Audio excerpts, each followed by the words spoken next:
Boa noite, pessoal. Daqui a pouco nós vamos dar início a mais uma palavra pastoral. Nessa noite, sábado, dia 4 de abril, 4/4. Boa noite, pessoal.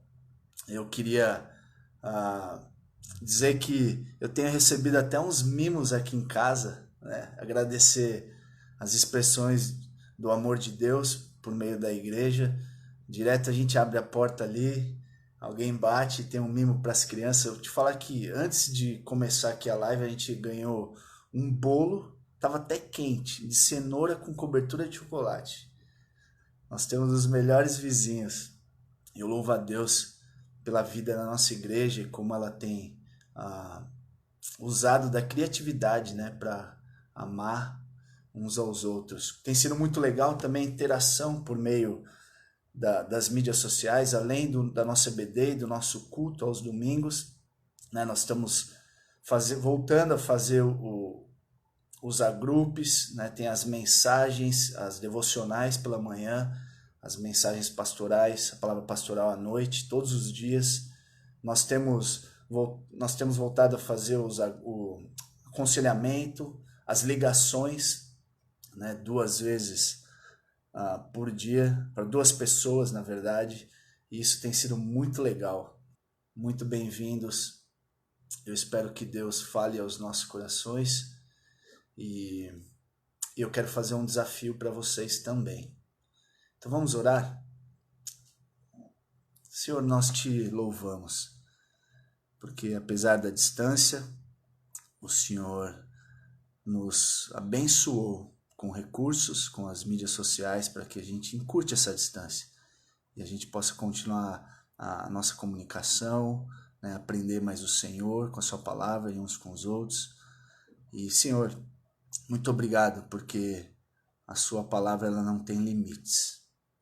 Obrigado porque a sua palavra tem poder e a gente não precisa estar próximos.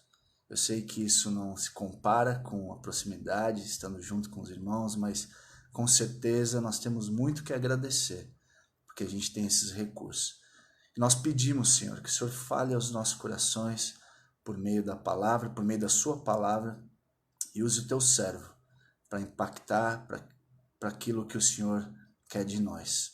Eu peço e agradeço por tudo, no nome de Jesus. Amém. Pessoal, então o desafio tem sido falar, né, ligar para 2 pessoas por dia. E eu quero fazer mais um desafio para vocês hoje. O desafio é você ligar para uma pessoa que não é crente, que não conhece a Jesus, na semana, né? Então, uma ligação para alguém ou familiar ou um conhecido que ainda não entregou a vida para Jesus Cristo, e você então vai perguntar como que ela tá, se ela precisa de alguma coisa, e com foco, o propósito de pregar o evangelho para ela. Então você tem tempo aí para orar, né, e deixar Deus te usar. Então pensem aí numa pessoa não convertida, né?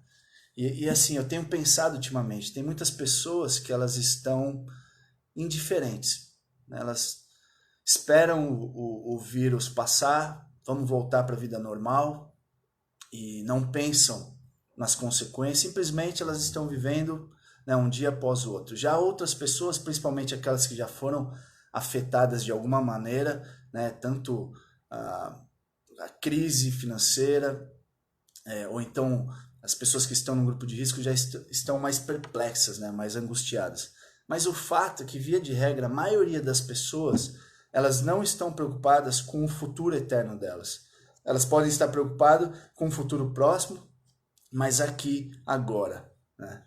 Então, independente das reações, é chocante pensar que as pessoas elas não querem saber, elas não pensam sobre as coisas futuras como para onde elas vão, né? Elas não fazem as perguntas corretas e nesses momentos onde Deus chacoalha o nosso mundo, talvez elas comecem a questionar, né? Talvez tudo aquilo que elas lutaram, né, para conseguir a vida toda tá escapando pelos dedos e elas podem chegar à mesma conclusão que Salomão, que tudo foi correr atrás do vento, que é tudo vaidade, e elas estão buscando uma resposta acima do sol, né? E nós temos as respostas das perguntas fundamentais da vida, das questões mais importantes, da onde nós viemos, né? Por que as coisas estão acontecendo do jeito que está acontecendo, né? Qual é o propósito de tudo isso?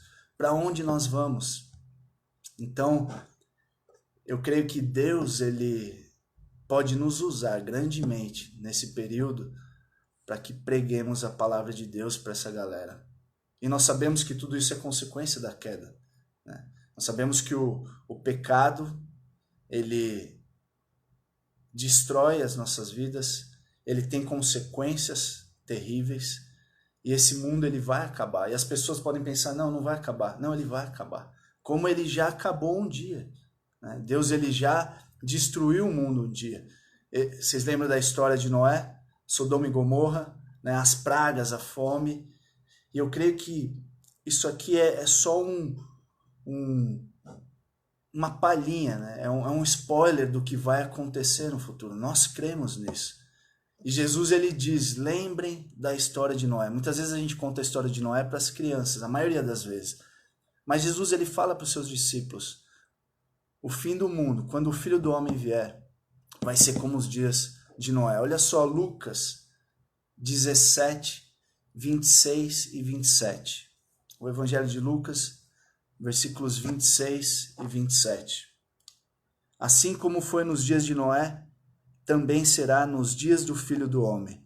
O povo vivia comendo, bebendo, casando-se e sendo dado em casamento, até o dia em que Noé entrou na arca. Então veio o dilúvio e os destruiu a todos.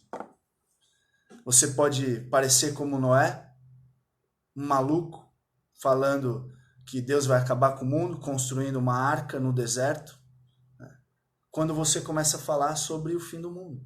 Talvez as pessoas vão te falar, você é maluco. Como assim?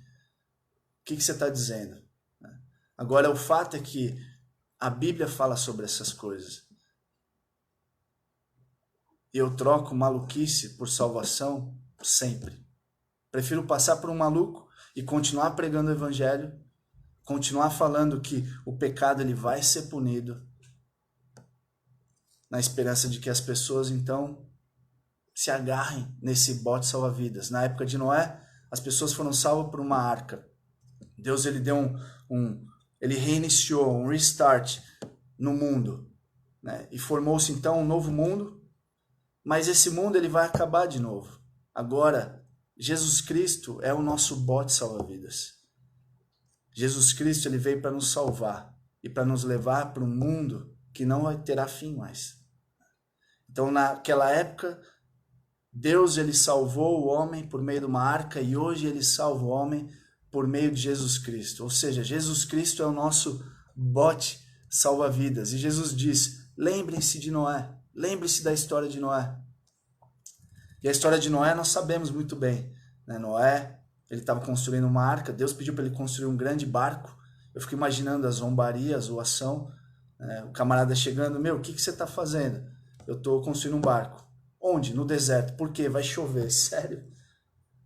Ele deve ter sido zoado, né? As pessoas não acreditaram nele, mas Pedro diz que além dele ser um construtor de barco, ele era um proclamador da justiça. Ele continuou pregando o evangelho, mesmo que as pessoas não quisessem saber de nada, né? E muitas pessoas hoje, elas não querem saber. Você fala da condenação do pecado, você fala do juízo final e elas continuam vivendo como se nada fosse acontecer, né? E a Bíblia diz aqui, nós vemos duas reações, né?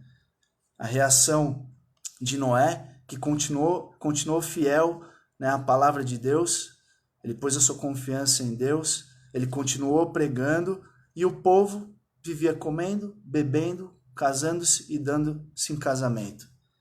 Eles estavam mais preocupados com a vida deles, né? Eles estavam mais preparados em comer e assistir o Netflix do que para a vida eterna.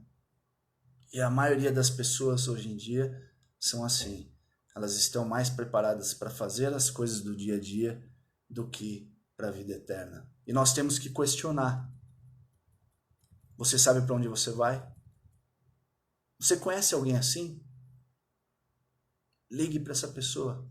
Pergunta se ela está pronta para estar diante de Deus, se ela já teve os seus pecados perdoados através de Jesus, ou ela vai enfrentar o julgamento. Noé e sua família, então, elas confiaram em Deus e entraram na arca.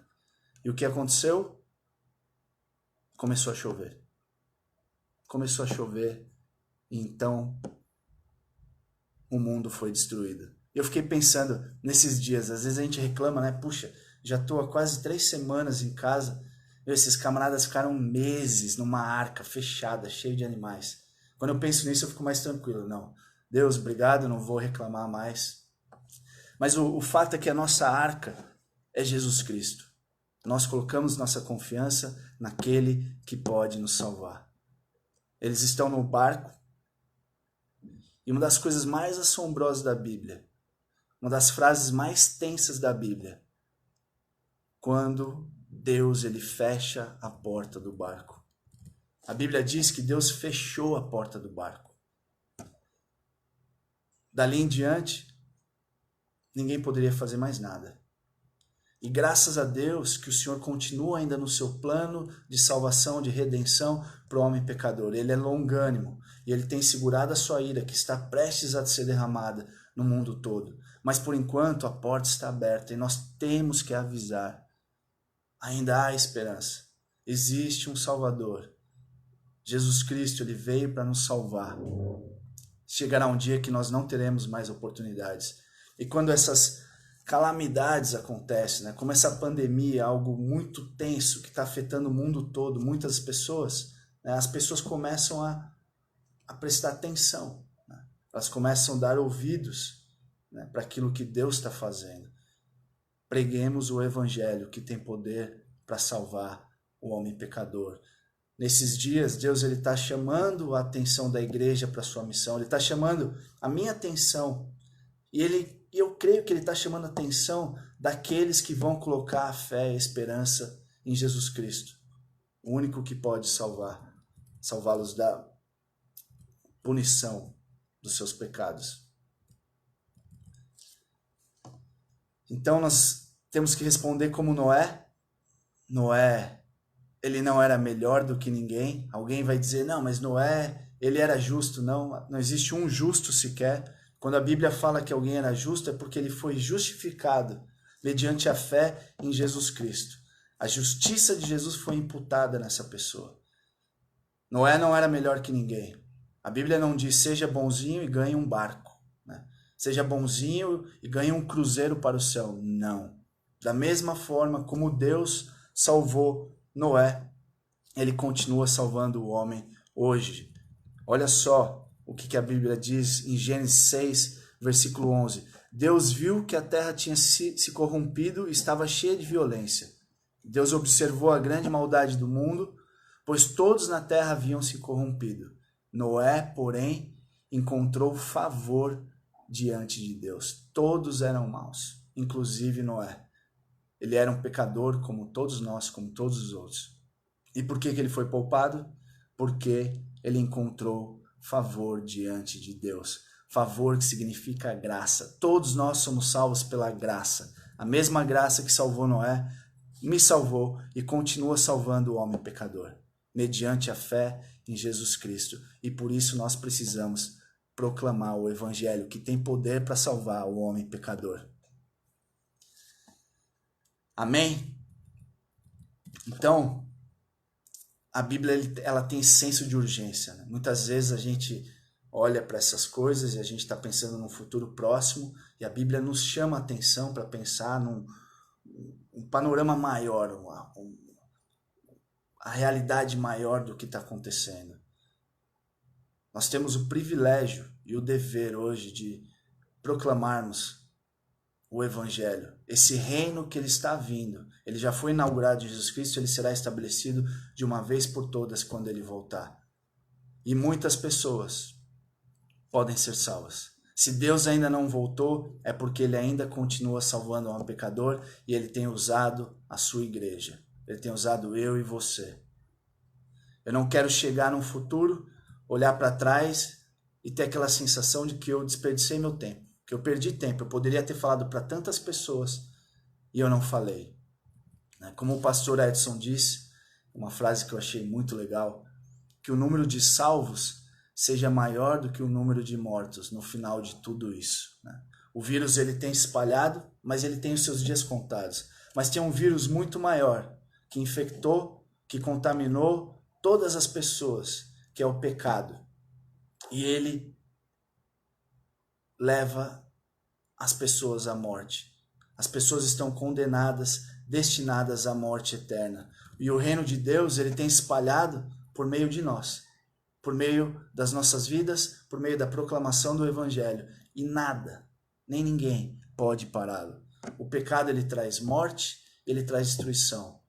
Mas o Evangelho ele traz vida e transformação. Proclamemos o Evangelho. Nós não podemos estar em contato com as pessoas, mas nós podemos entrar em contato com elas. Então, mais uma vez, o desafio para essa semana: ore, pense numa pessoa, tanto da sua família, ou um amigo, um conhecido, que ainda não entregou sua vida para Jesus. Converse com ela sobre essas verdades bíblicas, sobre as questões fundamentais da vida.